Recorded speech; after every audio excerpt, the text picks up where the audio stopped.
La pintura es uno de los medios de expresión más influyentes que han acompañado a la humanidad desde sus inicios. A través de los años, han habido verdaderas obras de arte que han cautivado a millones de personas. Por otra parte, existen pinturas muy extrañas, las cuales perturban a todo aquel que las contempla. El siguiente iceberg trata de eso, las pinturas más aterradoras de la historia. Como siempre, si te gusta mi contenido me ayudarías mucho a crecer, si le das like al video, te suscribes activando la campanita y lo compartes con tus seres queridos. Sin nada más que agregar, empecemos con el nivel 1.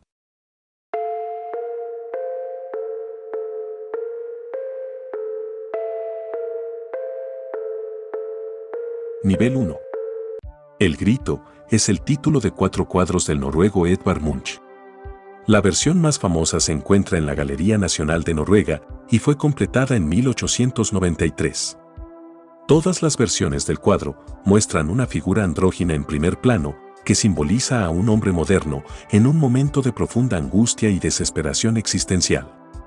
El paisaje del fondo es Oslo, visto desde la colina de Ekeberg.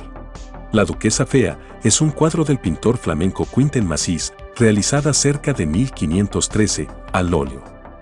Es un retrato satírico de una mujer aristócrata que de forma inapropiada trata de recrear su juventud con un atuendo fuera de su edad. Las malformaciones en la mujer se deben a que sufría de la enfermedad de Paget, que ocasiona destrucción y regeneración ósea deforme en los huesos. La pesadilla, o el incubo, es un extraño cuadro de Johann Heinrich Fuseli, o como le llamaron los ingleses, Henry Fuseli. En el lienzo vemos una mujer dormida, poseída por un incubo, demonio que aparece en los sueños eróticos. Al fondo, un terrorífico caballo observa la escena onírica, construida en un ambiente teatral. Medusa era tan fea que convertía en piedra a quien la mirase. Perseo, muy listo, pulió su escudo, que le sirvió de espejo, y así pudo decapitarla. Caravaggio muestra aquí la cabeza de esta encantadora señora, en la que se puede apreciar las serpientes que tenía como cabellos. Es el momento justo en el que pierde la cabeza, y Medusa está entre enfadada y sorprendida. En vez de pintar la obra directamente sobre el escudo, Caravaggio prefirió pintarla sobre el lienzo y luego pegar la tela al escudo. Como modelo, utilizó su propia cara, ya que por lo visto, el pintor tampoco era excesivamente agraciado. Salomé con la cabeza de Juan el Bautista es un cuadro de Caravaggio, realizado en 1607.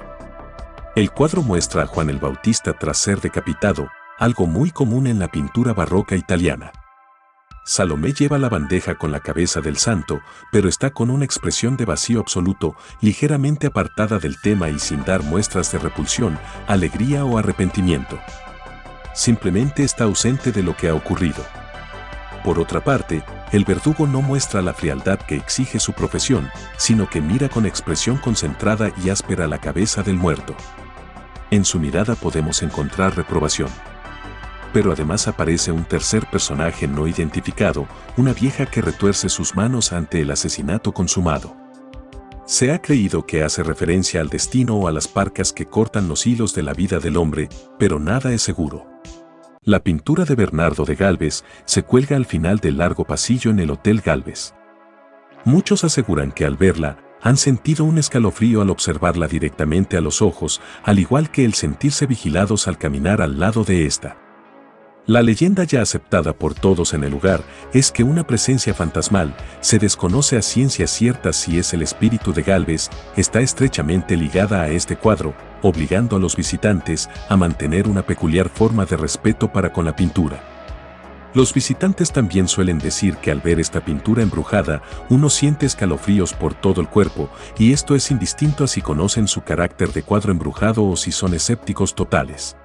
Esta pintura se encuentra en el Hotel Driskill en Austin, Texas. Cada vez que los visitantes se acercan a ella o intentan verla fijamente, aseguran sentirse enfermos o mareados mientras miran la imagen.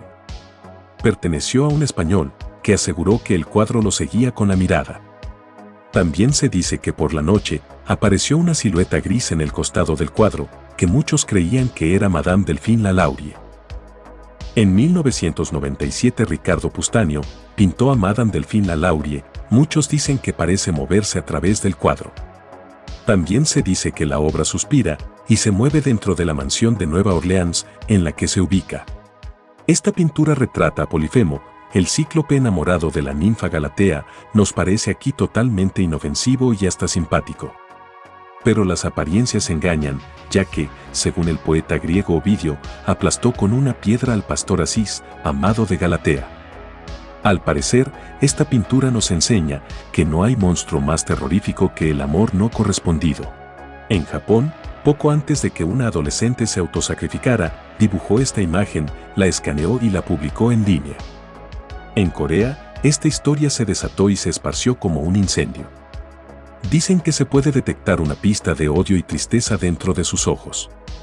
Tal vez la chica murió con tanta tristeza y enojo que su espíritu embrujó la imagen.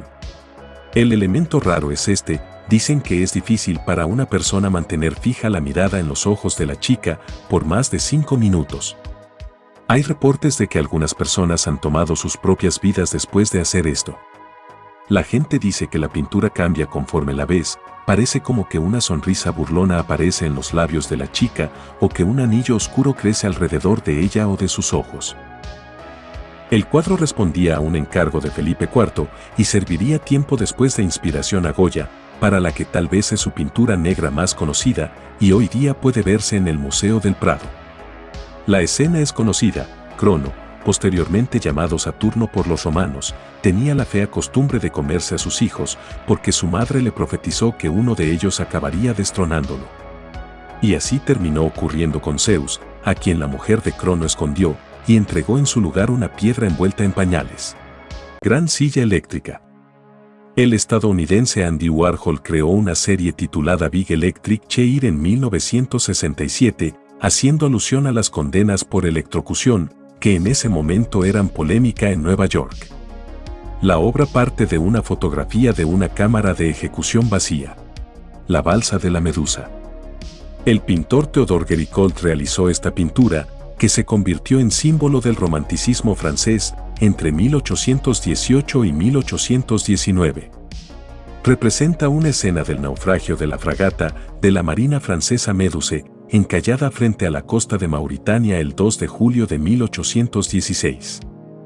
Al menos 147 personas quedaron a la deriva en una balsa construida apresuradamente, y todas ellas, salvo 15, los que aparecen en el cuadro, fallecieron durante los 13 días que se tardó en rescatarlos. La muerte de Marra. La muerte de Marra es una pintura de 1793 de Jacques-Louis David, que representa al amigo del artista y líder revolucionario francés asesinado, Jean-Paul Marat. Una de las imágenes más famosas de la era de la Revolución Francesa, David la pintó cuando era el principal pintor neoclásico francés, un Montagnard y miembro del Comité Revolucionario de Seguridad General. Creado en los meses posteriores al deceso de Marat, la pintura muestra a Marat inerte en su baño después de su asesinato por Charlotte Corday el 13 de julio de 1793. Ecce Homo de Borja. El Ecce Homo, en latín, traducido como Este es el hombre, o He aquí el hombre, de Borja, fue una pequeña pintura mural del profesor español Elías García Martínez en el Santuario de Misericordia de Borja, provincia de Zaragoza, España. Según la prensa, esta obra era de modesto valor económico y artístico, valor escaso o poca importancia artística, aunque adquirió fama en todo el mundo tras un fallido intento de restauración por parte de la vecina Cecilia Jiménez Sueco, de acuerdo con las autoridades locales. Angustia. El escritor e ilustrador expresionista austriaco, de origen checo, Alfred Kubin, es un importante representante del expresionismo. Destaca por sus fantasías oscuras, espectrales y simbólicas, normalmente relacionadas por series temáticas, como este dibujo simbolista, titulado Angst, o en español, Angustia, de 1903. Naturaleza muerta de máscaras 3. Formas grotescas, colores simbólicos, honestidad emocional, un tipo valiente al que no le preocupaba mostrar lo bello, como podemos comprobar en la imagen. El arte puede servir para hacernos felices, pero también para repelernos. Es como un espejo.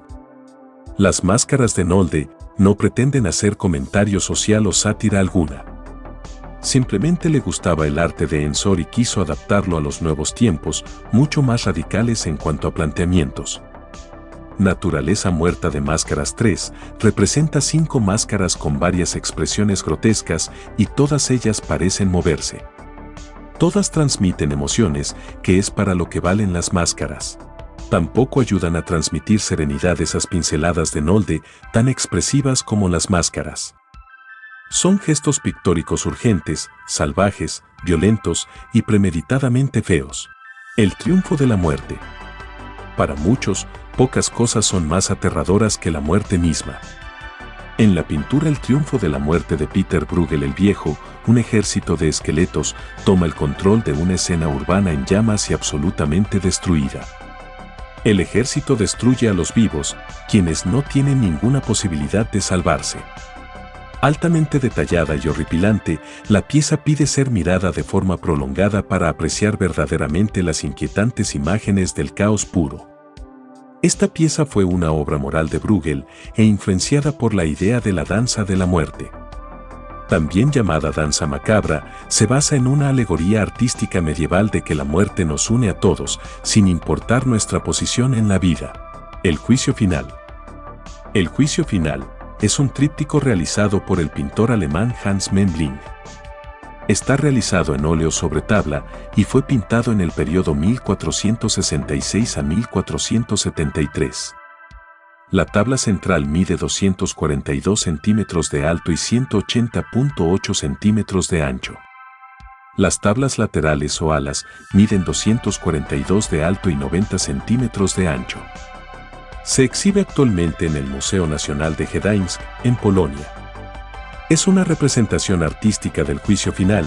Cristo está en el cielo sentado sobre un arco iris, detrás y por encima de San Miguel Arcángel, mismo que juzga, a través de una balanza, los cuerpos en la tierra. En el platillo izquierdo se encuentra un hombre que tiene las manos en posición de rezo, mientras que en el platillo derecho se encuentra un hombre que está siendo descartado. San Miguel sostiene la balanza con la mano izquierda, mientras que con la mano derecha sostiene una lanza, la cual empuja al hombre fuera del platillo. El ala izquierda es la representación visual de los bienaventurados que van camino al cielo, mientras que el ala derecha es la representación de los malditos que van al infierno. San Pedro se encuentra recibiendo al siguiente bienaventurado. Unos puestos antes está una mujer que, al igual que el hombre del platillo izquierdo, tiene las manos en posición de rezo. Finalmente, en el ala derecha, aparece la representación del infierno. En la obra, solo Jesús y uno de sus apóstoles están rompiendo la cuarta pared, pero solo es la mirada de Jesús la primera que se aprecia al momento de abrir el tríptico. Los pies de Jesús descansan sobre una dorada esfera.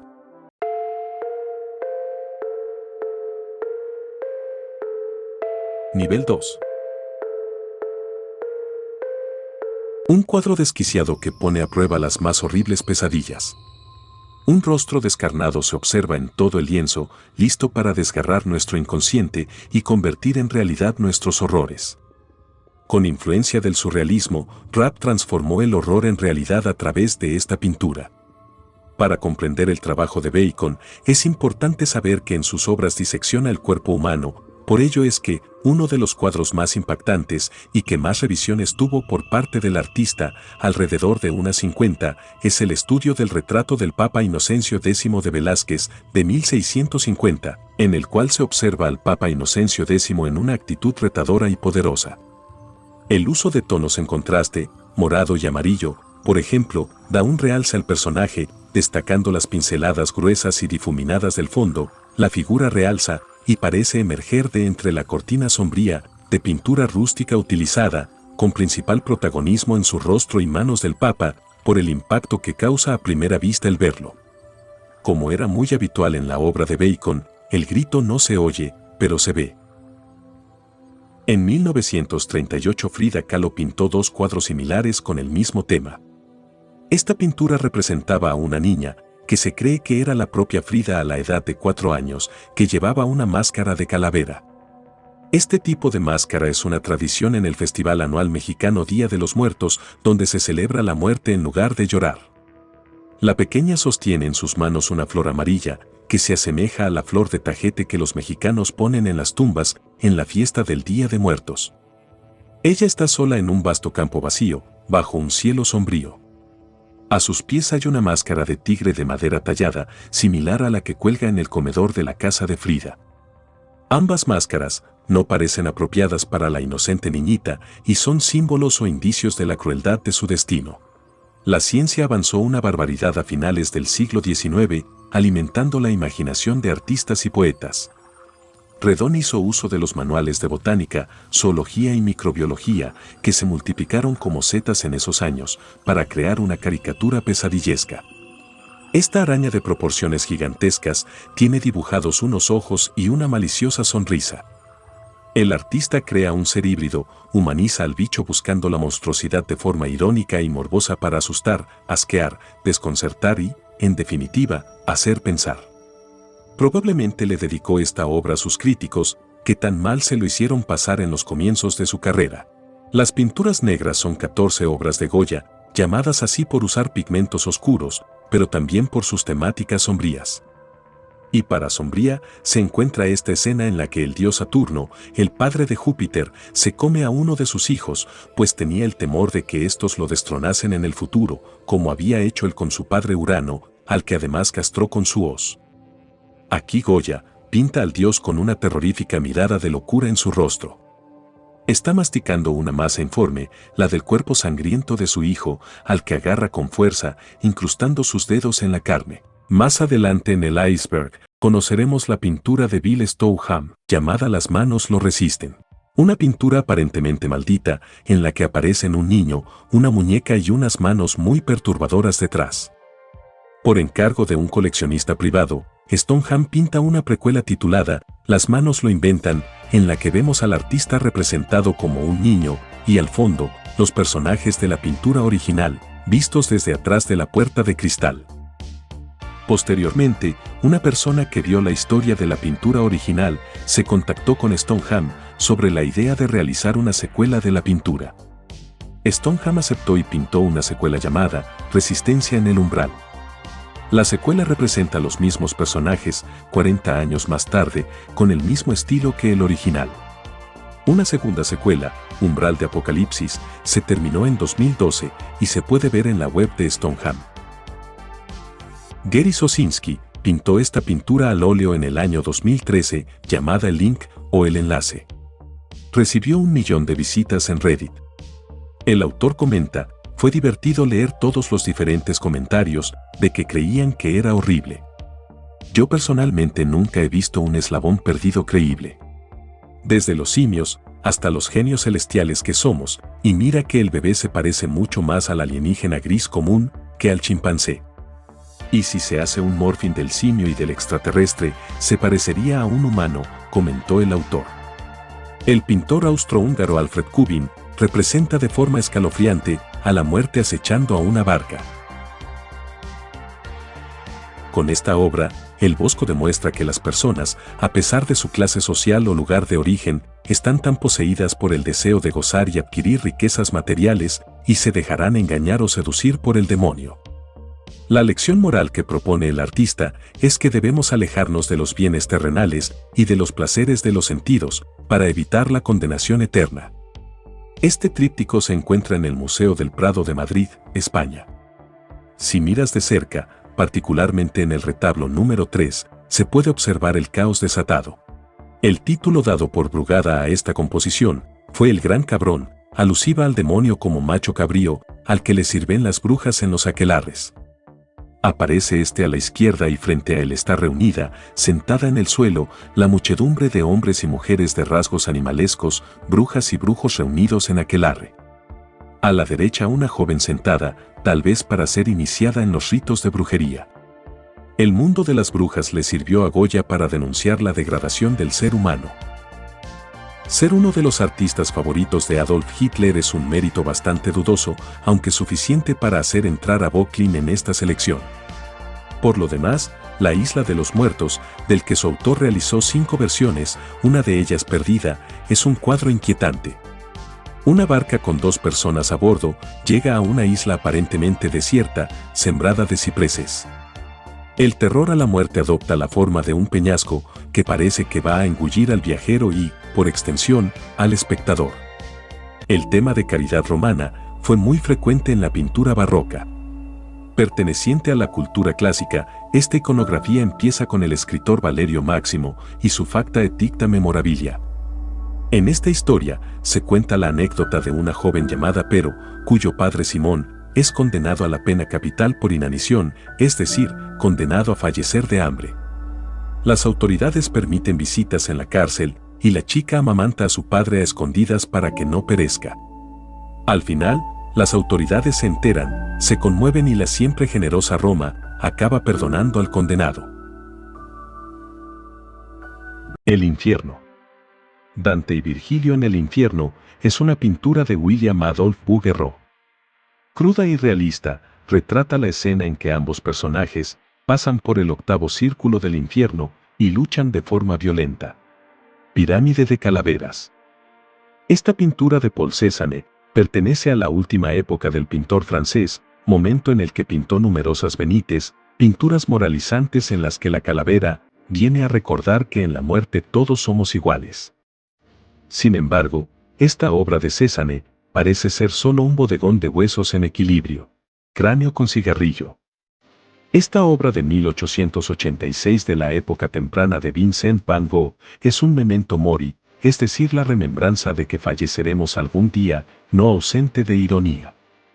En estos años, el pintor estudiaba en Amberes y, probablemente, realizaba muchos bocetos de esqueletos como parte de sus ejercicios académicos. La visita del espectro del esqueleto. Utagawa Kuniyoshi, artista del periodo Edo, creó el grabado en madera, Takiyacha la bruja y el espectro del esqueleto, en el que un esqueleto gigante se cierne sobre dos samuráis, mientras una mujer lee un pergamino entre bastidores. La inquietante imagen se basa en una historia del periodo Heian en Japón, que tuvo lugar en el año 939 después de Cristo. En aquel entonces, el señor de la guerra y samurái, Taira no Masakado, viajó desde su casa en Kanto y dirigió un ejército para manifestarse contra el gobierno central en Kioto. Finalmente trató de establecer una corte oriental en la provincia de Chimosa, pero fue derrotado y decapitado. Su hija, la princesa Takiyacha, continuó viviendo en el Shion de la familia, recurriendo a la brujería y estudiando magia oscura. La pieza de Kuniyoshi la muestra leyendo un hechizo para producir un Gaseadokuro, un espíritu que toma la forma de un esqueleto gigante, que mira a Oya Taro Mitsukuni y a otros samurái que fueron enviados a buscar a la princesa. Sus planes fueron frustrados por el escalofriante espíritu. Esqueleto de criatura misteriosa. El pintor y escultor contemporáneo Hans Schrödinger trabajó obras inspiradas en paisajes lúgubres y tétricos. La pesadilla es su tema, y su imaginario fue el que inspiró a Ridley Scott para crear el personaje de Alien, el fantasma Kohada Koheiji. Kazuchika Hokusai, conocido simplemente como Hokusai, fue un artista japonés cuya obra más conocida es probablemente La Gran Ola. Sin embargo, fue un autor muy prolífico que, además, firmaba con numerosos seudónimos. Pertenece a la escuela conocida como Pinturas del Mundo Flotante. Esta obra titulada Kazuchika Hokusai, el fantasma Kohada Koheiji, 100 historias de fantasmas, es de 1831. El fantasma de una pulga. Entre 1819 y 1920, William Blake realizó esta obra en la que plantea una reflexión sobre la naturaleza humana. En el alma de las pulgas habita el fantasma de los seres humanos más abyectos y hambrientos, que solo se alimentan de la sangre ajena. Por eso, el creador los confinó al diminuto cuerpo de una pulga, para esclavizar su monstruosidad. Diomedes devorado por sus caballos. Diomedes devorado por sus caballos es un cuadro del pintor Gustave Moreau, realizado en 1870, que se encuentra en el Museo de Bellas Artes de Rouen, en Francia. La obra representa el momento en el que el rey de Tracia, Diomedes, es devorado por sus propios caballos, unos feroces animales que se alimentaban de carne humana. El tema está extraído de uno de los míticos 12 trabajos de Hércules, concretamente el que encargó Euristeo al héroe griego en octavo lugar, que consistía en que Hércules doblegara y llevara ante el rey de Argos a las yeguas de Diomedes.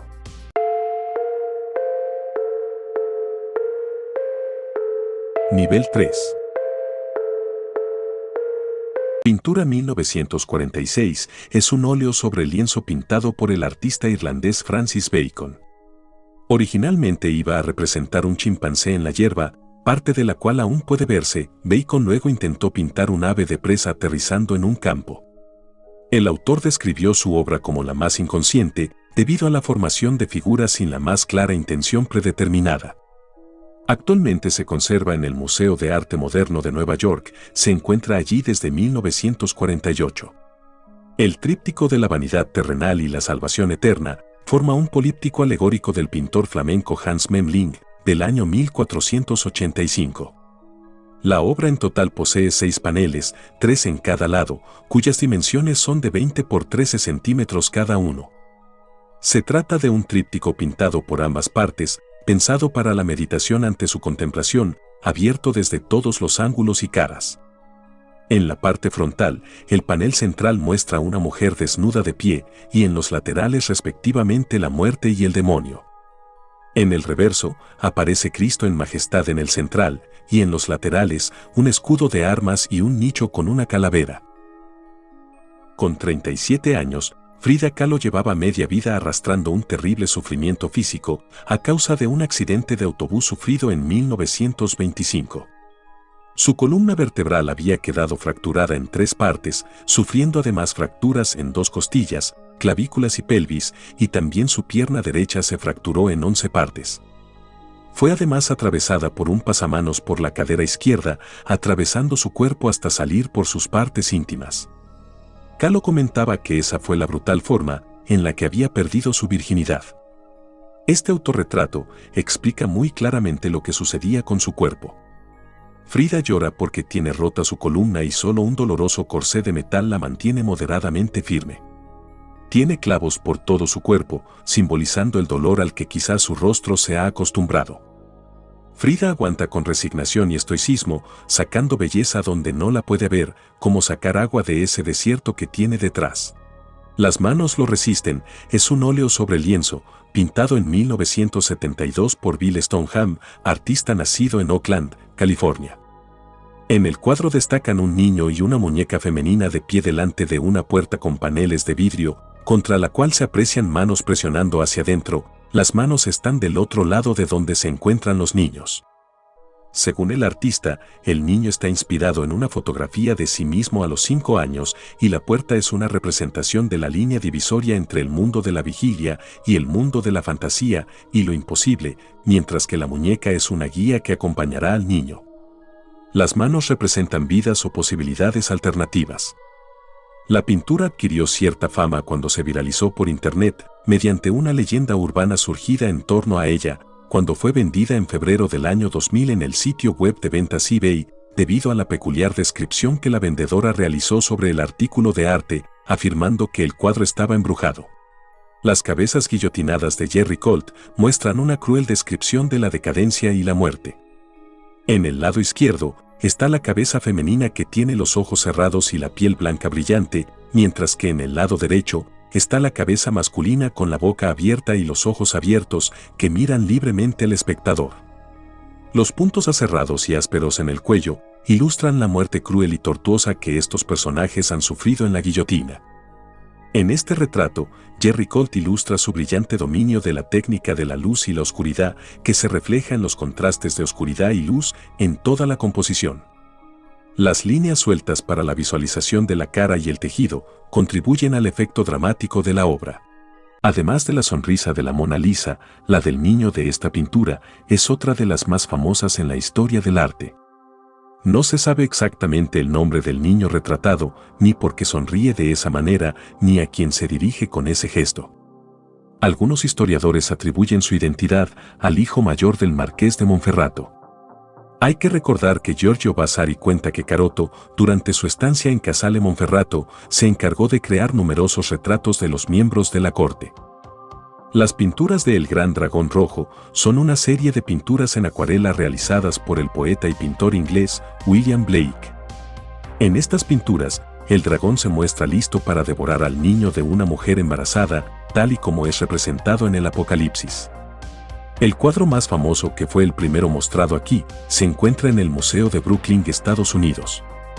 Esta pintura inspiró la novela de El Dragón Rojo, del escritor Thomas Harris, donde aparece por primera vez el famoso psiquiatra Hannibal Lecter.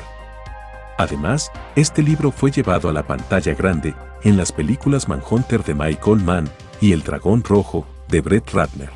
Esta es una de las obras más famosas de Francisco de Goya, que pintó para los duques de Osuna.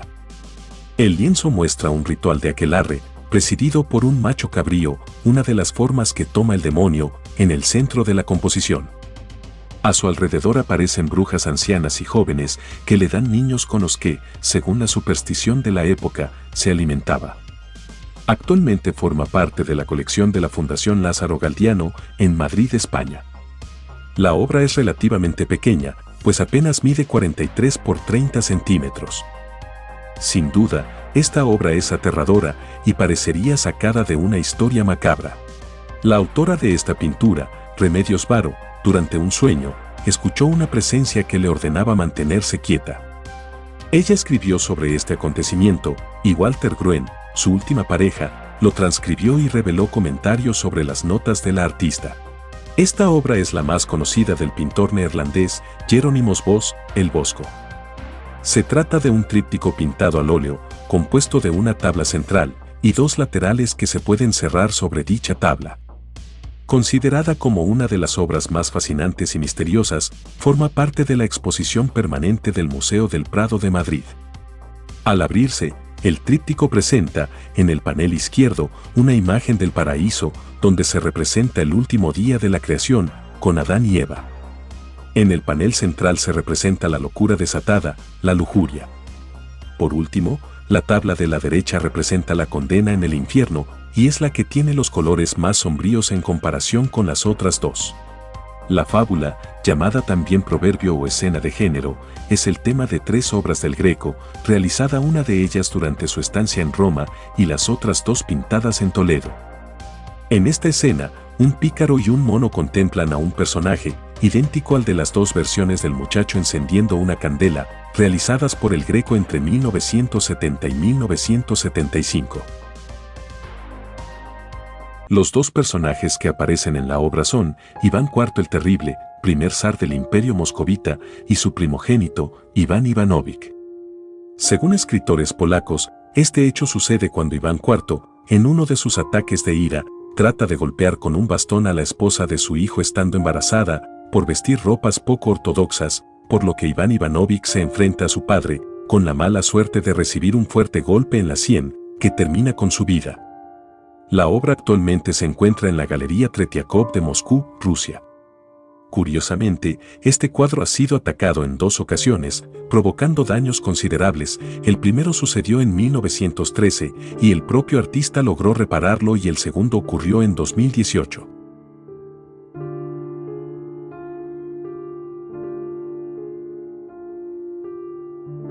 Los desastres de la guerra. Los desastres de la guerra son una serie de 82 grabados del pintor español Francisco de Goya, realizada entre los años 1810 y 1815. El horror de la guerra se muestra especialmente crudo y penetrante en esta serie. Las estampas detallan las crueldades cometidas en la Guerra de la Independencia Española. En vida de Goya, solo se imprimieron 2 juegos completos de los grabados, uno de ellos regalado a su amigo y crítico de arte, Sin Bermúdez, pero permanecieron inéditos. La primera edición apareció en 1863, publicada por iniciativa de la Real Academia de Bellas Artes de San Fernando. Siguieron otras en 1892, 1903, 1906, 1923 y 1937. La visión de Tondal. En la importante colección de primitivos flamencos del Museo Lázaro Galdiano de Madrid, existe una tabla de 54 por 72 centímetros que representa la visión de Tondal. Se trata de la historia del caballero Tondal, cuya alma abandona su cuerpo durante un sueño fugaz, pero al volver, completamente distinto, escuchará las voces de quienes le han acompañado en su breve viaje y recordará las imágenes que ha contemplado. La tabla está atribuida a un pintor anónimo, imitador del estilo de El Bosco y fechada en las primeras décadas del siglo XVI. Es una obra bastante interesante, bien compuesta, pero no tiene la calidad ni muestra la imaginación del maestro, del que se supone que halló este pintor su inspiración, a pesar de lo cual tiene su interés como testimonio de la continuación de un estilo irrepetible, que solo el Bosco pudo colocar en un primer plano. La plaga. La plaga o la peste, del suizo Arnold Böcklin, de 1898, es una de las muchas pinturas en las que el artista refleja su obsesión del artista con las pesadillas de la guerra, la peste y la muerte. El ojo. Odilon Redon está considerado como el precursor del surrealismo. En su etapa más oscura, experimentaba con formas siniestras, de una forma poco habitual para su época. Esta pintura llamada El Ojo es una prueba absoluta de ello. Tríptico de la guerra. Dix combatió en la Primera Guerra Mundial y sabe de lo que habla. A la edad de 23 años, Otto Dix se alistó voluntariamente en el ejército para no perderse la contienda que fue la Primera Guerra Mundial. Asimismo hicieron muchos contemporáneos de su época con libro de Nietzsche en sus mochilas. Y algunos regresaron, muchos no enteros, pero regresaron. Y además, se llevaron a casa unos cuantos traumas de regalo. Cuando Dix pintó este óleo, se encontraba dando clase en la Escuela de Bellas Artes de Dresde. Ya antes había retratado los horrores de la guerra de trincheras en 50 grabados a aguafuerte con los que se pronunciaría, además, de forma antiimperialista y antibélica, denunciando con ellos las atrocidades de la guerra. En la obra, La guerra, cuyos antecedentes radican en la trinchera, trabajó muchos años con el objetivo de resumir su vivencia en el combate y de presentarla en forma objetiva. Con ella, culminan sus atormentados recuerdos vividos en el frente. Y bueno, también la llegada de los nazis al poder y su consiguiente censura. El castigo de Marsyas. El castigo de Marsyas es una pintura del artista italiano del Renacimiento tardío Tiziano, ejecutado alrededor de 1570 a 1576. Actualmente se encuentra en el Museo Nacional de Kroměříž, en la República Checa. La pintura es parte de una serie de lienzos con temas mitológicos que Tiziano ejecutó en sus últimos años. Retrata el desollamiento de Marsyas, un Silenus que se atrevió a desafiar al dios Apolo. La elección de una escena tan cruda tal vez se inspiró en el fallecimiento de Marcantonio Bragadin, un comandante veneciano que fue desollado por los otomanos en ese periodo. Midas, el personaje reflexivo de la derecha, es probable que sea una autoinserción del autor en la pintura. El increíble arte macabro de Yang Suego. Yang Suego es un artista digital y animador 3D, nacido en junio de 1977 en Kunming, una pequeña ciudad en Yunnan, China. A pesar de creer que su obra no gustaría, luego de participar en las publicaciones Exposé 7, 8 y 9, pertenecientes a la editora australiana de libros de arte digital Ballistic Publishing, comenzó a hacerse conocido en el ambiente artístico. Actualmente se desempeña como profesor de arte en la universidad local. Yang compone sus trabajos en 3ds Max, After Effects, Adobe Photoshop y ZBrush, dedicándole a cada uno entre 4 y 5 días de trabajo hasta finalizarlos. Además proyecta comenzar a pintar cuadros al óleo. Desde pequeño se sintió atraído hacia el dibujo y la pintura, la mayor parte de sus obras nacen puramente de su imaginación. Se inclina hacia la corriente surrealista, aunque explica que en su país este estilo es poco común. El propósito que persigue es el de despertar emociones profundas a través de su oscura imaginería. No posee un sitio de internet propio, aunque expone sus trabajos en la web CG Society, una sociedad de artistas digitales, en donde además comparte tutoriales explicativos del desarrollo de sus ilustraciones y diferentes pinceles creados por el que pueden descargarse.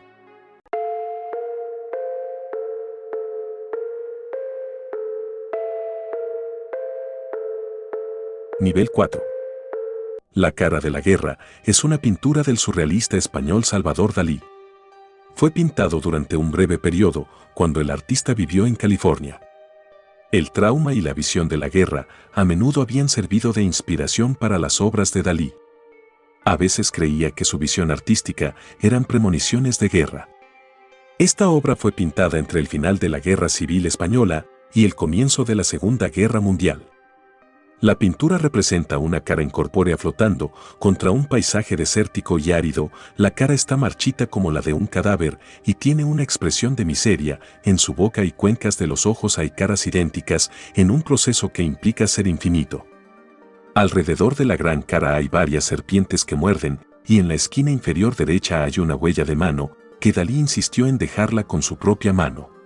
Este cuadro está dedicado a 3 personajes chilenos, a los cuales Osvaldo Guayasamín, pintor ecuatoriano, admiraba profundamente: Salvador Allende, Víctor Jara y Pablo Neruda.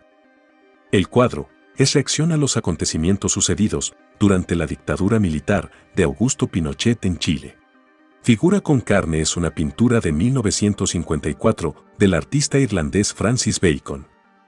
La figura está basada en el retrato del Papa Inocencio X de Diego Velázquez. Sin embargo, en la pintura de Bacon, el Papa se muestra como una figura espantosa y se coloca entre 2 mitades divididas de una vaca. Salvatore fue un artista italiano calificado como un eterno rebelde. Sus pinturas representan paisajes dramáticos y escenarios salvajes en medio de fuertes tormentas y habitados por brujas. Tenía la afición de pintar seres monstruosos. En su oscura obra de las Tentaciones de San Antonio, nos muestra una figura demoníaca que está atormentando a San Antonio, mientras éste se defiende con la cruz que sujeta en la mano. Debajo del santo, podemos ver una calavera y un libro, símbolo de haber llegado a otro mundo a través de la meditación. Respecto a la figura demoníaca, es un espectro mezcla de partes de animales, como podemos ver en su esqueleto, que son de un ave, los colmillos de un jabalí, cuello de serpiente, senos y pene. Estas criaturas eran comunes para ilustrar a demonios y se anticiparon al surrealismo de Dalí, que posteriormente se inspiraría en ellas. Se cuenta que la artista Svetlana Telets pintó el cuadro en menos de 5 horas y que durante esas horas sintió que una mano la guiaba.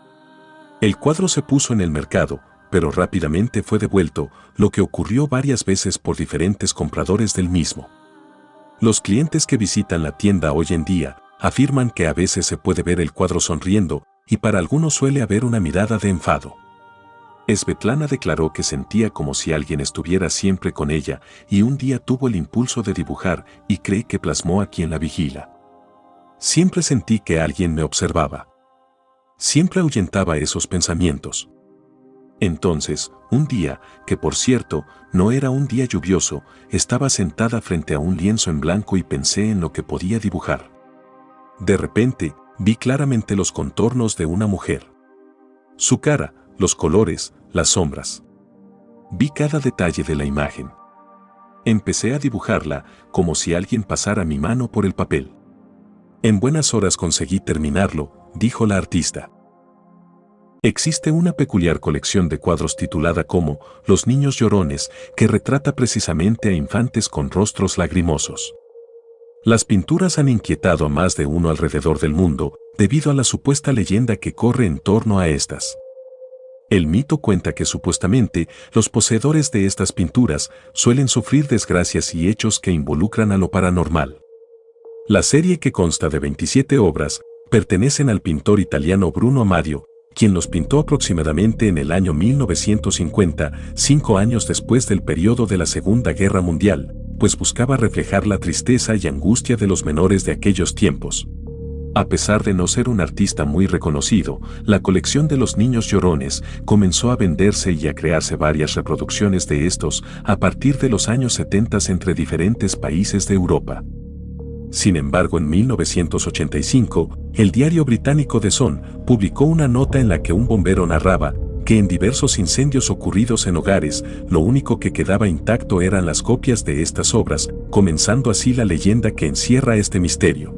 A partir de este punto, empezaron a surgir supuestos rumores en los que se narraban historias similares, donde los cuadros siempre resultaban en perfectas condiciones, sin importar qué tan feroz hubiera sido el fuego. También comenzó a comentarse entre los propietarios de los lienzos que por las noches aparentemente escuchaban quejidos y llantos que provenían de estos. A raíz de estos mitos, surgió una supuesta teoría en la que Amadio había hecho un pacto con Satanás para poder vender sus creaciones y que se volvieran extremadamente populares. Sin embargo, solo se quedó como un simple rumor, pues no existe manera de verificar esta información. Hoy en día continúan siendo una pieza de colección en varios hogares. Los evangelios apócrifos fueron excluidos del Nuevo Testamento cuando resultaban ser los más divertidos. En ellos podíamos ver, por ejemplo, a un niño Jesús equipado con pañales a prueba de fuego, que te quitaban los demonios si te los ponías de sombrero. Este pañal es el vestido del Dios de los dioses, puesto que el fuego de los dioses no ha podido consumirlo, ni deteriorarlo siquiera. Y lo guardaron preciosamente consigo, con fe ardiente y con veneración profunda. Evangelio árabe de la infancia. Otro milagro no menos importante es que en cierta ocasión se negó a mamar, causando gran admiración en María y José. Un episodio que sirvió de inspiración a comienzos del siglo IX, para atribuírselo también a San Nicolás en este fresco de la abadía de Novalesa, en la provincia de Turín. Aunque tal vez el autor solo pretendió dibujar a una señora tocándose el seno, tras fumarse un porro gigante con cabeza. Uno de los grandes temas del barroco fue que cualquier logro que alcancemos no vale gran cosa, ya que de todos modos nos vamos a morir. Semejante moraleja se concretó en montones de obras donde los cráneos y otros huesos humanos compartían espacio junto a velas consumiéndose, frutas pudriéndose o libros y riquezas en revoltijo, en referencia a lo poco que vale todo lo material y lo rápido que pasa el tiempo. Tan rápido como un abrir y cerrar de ojos, que es como podríamos traducir el título de este cuadro. Vivir en el siglo XVII no debió de ser una fiesta precisamente. La matanza de los inocentes es un episodio relatado en la Biblia, aunque solo en el Evangelio según San Mateo, que cuenta cómo Herodes I el Grande mandó a ejecutar a los niños menores de 2 años nacidos en Belén, al habérsele escapado Jesús, el que todo el mundo profetizó como rey de los judíos. Actualmente, la obra se exhibe en la Galería de Arte de Ontario en Toronto, Canadá. El artista italiano, Agustino Arribabene, pinta escenas de otro mundo que se mueven entre lo romántico y lo aterrador. Su obra, a menudo de aceite sobre madera, son referencia y emulan antiguos conceptos de transformación, muerte, los vínculos entre los sujetos y los conceptos de la alquimia, y a veces, las obras se basan en una simbología familiar. En otras obras, la imagen aparece como algo completamente nuevo. Óleo del pintor italiano Nicola Berlato sobre la leyenda urbana de la pintura hechizada de eBay. El cuadro que ya hemos reseñado en este y en un anterior video, pintado en los años 70 por el artista californiano Bill Stoneham, todavía en activo y sorprendido por la historia, se vendía en eBay en el año 2000, cuando comenzó a extenderse la creencia de que estaba maldito. Se decía que los personajes, un niño y una muñeca, abandonaban la pintura de noche. Esta pintura está basada en esa historia y pintura en particular, dando una atmósfera bastante siniestra, como si se tratase de un ser poseído. El tema de Judith decapitando a Holofernes es uno de los episodios del Antiguo Testamento que con más frecuencia se ha representado en la historia del arte. En el cuadro podemos observar a Judith junto a su doncella, quien se adentra en el campo enemigo, seduce y luego decapita al feroz general Holofernes. Actualmente se conserva en la Galería de los Uffizi de Florencia, Italia. La pintora Artemisia Gentileschi retrata a la perfección esta cruda y violenta escena que tiene claras influencias de la obra de Caravaggio. La reencarnación de San Orlán. En la reencarnación de San Orlán, la artista se sometió a una cirugía facial para dar vida a determinados rasgos característicos del mundo de la historia del arte. Sus modelos fueron Venus, Diana, Europa, Psique y Mona Lisa. En este proceso, no solo se trataron por primera vez su rostro y su cuerpo como un collage, y se manipularon, sino que también se demostraron permanentemente, siguiendo un criterio conscientemente antiestético, ya que las operaciones de Orlán también se escenificaron como acontecimientos mediáticos para la cámara de video. La pose artística constantemente practicada y la estilización del yo conducen aquí a que la artificialidad de todas las correcciones operatorias se agudice hasta el extremo negativo y se manifieste en su propio estado híbrido. El holandés desaparecido.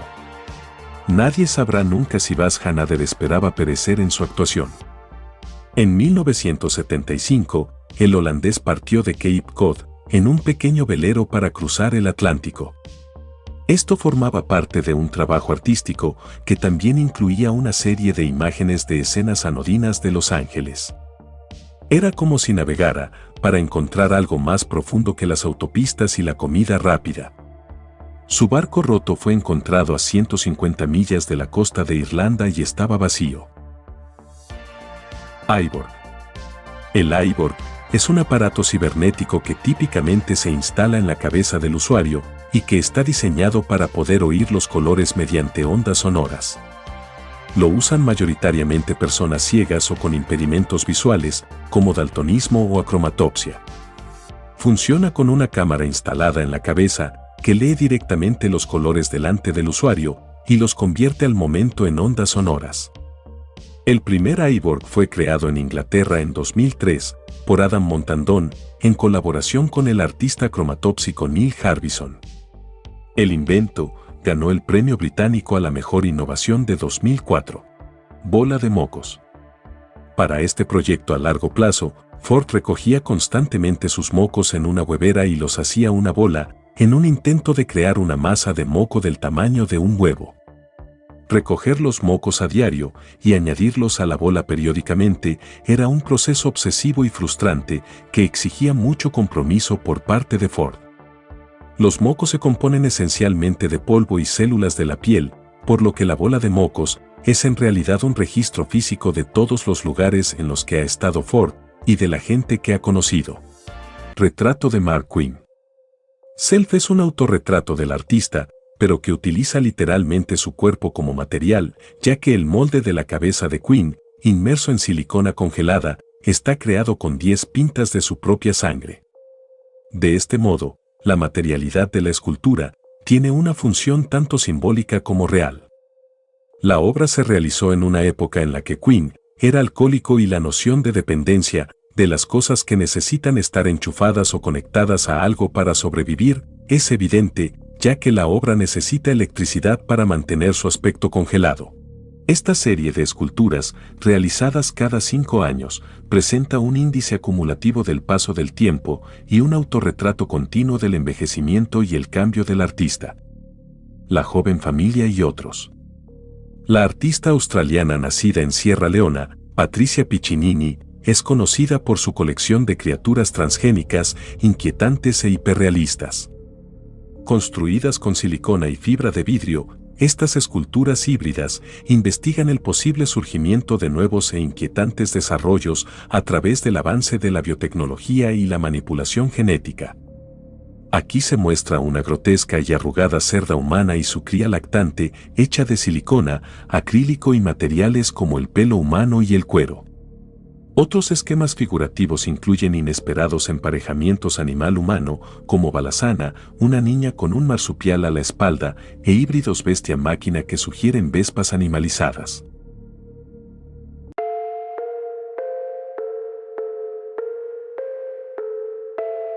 Nivel 5. Cuando en Kill Bill veíamos como de los cuerpos sin cabezas brotaban chorros de sangre, no estábamos ante un efecto novedoso. Ignoramos si su director se inspiró en este retrato que, de no conocerlo, sin duda le gustaría. Se trata de San Dionisio, el primer obispo de París allá por el siglo III, y es conocido popularmente como el Santo sin cabeza, pues así aparece representado tanto en este cuadro, como en la escultura de la entrada de la Catedral de Notre Dame. Ken Curry es conocido por su imagen inquietante de la figura humana. Las ricas y luminosas pinturas del artista representan misteriosos rituales y prácticas cuasi médicas y ofrecen una reflexión sobre la violencia en sus múltiples formas. Rostros quemados, sin piel y deformados por la guerra son los más impactantes. La sonrisa de Hiroshima refleja esto, donde el artista refleja el rostro deforme de un o una sobreviviente de las bombas nucleares arrojadas a Nagasaki e Hiroshima en Japón en la Segunda Guerra Mundial. Zdzisław Bekczynski fue un pintor, fotógrafo y escultor polaco. Ejecutó sus dibujos y pinturas de un género que él mismo llamó barroco o gótico. El primer estilo es dominado por la representación. Los mejores ejemplos vienen de su periodo de realismo fantástico, cuando pintó imágenes distorsionadas de un ambiente surrealista y de pesadilla. El segundo estilo es más abstracto, con las características principales del formalismo. Una de sus obras más conocidas, Sin nombre, conocida como La criatura, muestra a un ser con vendajes en su rostro ensangrentado, con un paisaje detrás de una ciudad en llamas, una pintura bastante impactante y perturbadora. El hombre angustiado es una pintura creada por un artista desconocido. El propietario John Robinson afirma haber heredado la pintura de su abuela, quien le dijo que el artista que creó la pintura había mezclado su propia sangre en ella y que terminó con su vida después de terminar la obra. La pintura se ha caracterizado por estar supuestamente maldita. Robinson subió videos de la pintura a su canal de YouTube en 2010, en los que afirma haber escuchado ruidos de llanto y gemidos en su casa y haber visto una vez la figura de un hombre. En 2016 se adquirieron los derechos para realizar una película basada en la historia del cuadro. La obra, que se titula El viejo pescador, fue realizada por el pintor húngaro Tivadar Kostka Szonpary en 1902 y no es una pintura extraordinaria a simple vista, ya que es el retrato de un viejo marinero, donde su rostro está marcado por la experiencia, con una mirada llena de sabiduría, pero contiene un misterio oculto. El verdadero secreto del cuadro se descubrió tras la muerte del pintor. Si se coloca un espejo en la mitad del lienzo, se formarán dos caras diferentes dependiendo del lado que se refleje.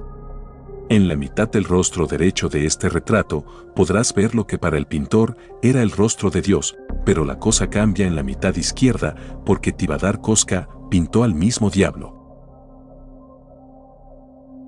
Esta pintura retrata los cuerpos de los de Witt tras su linchamiento. Cuadro de Jan de Van, que había recibido numerosos encargos de Johan de Witt en vida. El lienzo se encuentra en el Rijksmuseum de Ámsterdam. Este retrato de Ken Curry nos muestra una pesadillesca imagen al enseñarnos la piel despellejada de una mujer, en lo que parece ser quemaduras o posiblemente una rara enfermedad que hace que se le caiga y que se pueda apreciar sus músculos a flor de piel. Esta pintura fue un autorretrato del autor Ken Curry, donde nos muestra a una persona mayor, con la cara difuminada por la oscuridad rondante. Parece que acechara al espectador, por lo cual la hace bastante incómoda y estremecedora de ver. El pintor brasileño Fábio Magalhães es el maestro del realismo, sus pinturas parecen absolutamente fotografías. En este caso, pinta su propio cuerpo atado morbosamente en bolsas transparentes. Esta imagen pertenece a una serie de pinturas donde el cuerpo resulta agredido. Nuevamente del autor Ken Curry. Este rostro rodeado por un fondo oscuro nos demuestra que se puede generar una atmósfera de terror utilizando elementos bastante limitados. Su rostro pálido y demacrado, acompañado de una leve sonrisa, nos hacen cuestionar qué es lo que estamos viendo. ¿Una persona enferma? ¿Una aparición? ¿Un muerto? Un artista bastante loco. En una imagen de noviembre de 1971, vemos su rostro joven e inocente con la mirada alucinada, aún conmocionado por la sorpresa y el dolor. Las cosas no han salido según lo planeado. El artista le había pedido a un amigo que le disparara con un rifle desde unos pocos metros de distancia. La intención era que la bala rozara la parte superior de su brazo, haciendo brotar una sola gota de sangre. Pero en el momento crucial, el tirador o el artista temblaron ligeramente y la bala del calibre 22 le atravesó la carne. La acción, titulada Shot, se había llevado a cabo sin público en el F-Space de Santa Ana, en Los Ángeles, y aquel disparo era la respuesta visceral del artista al horror de Vietnam, como si prestándose como blanco pudiera absorber en su propio cuerpo la violencia de la guerra. La bala era real y la herida sangrante dolía. Fue como si un camión me golpeara a 80 kilómetros por hora, recordaría mucho tiempo después. Transfiguración de Sagasan. Transfiguración se creó en 1998 y desde entonces se ha representado más de 30 veces en 25 países diferentes. El anhelo insatisfecho de un pintor y escultor de dar vida a su creación. En un gesto de desesperación, esculpe arcilla en su cabeza, enterrándose en el material, erradicando su identidad y convirtiéndose en una obra de arte viva.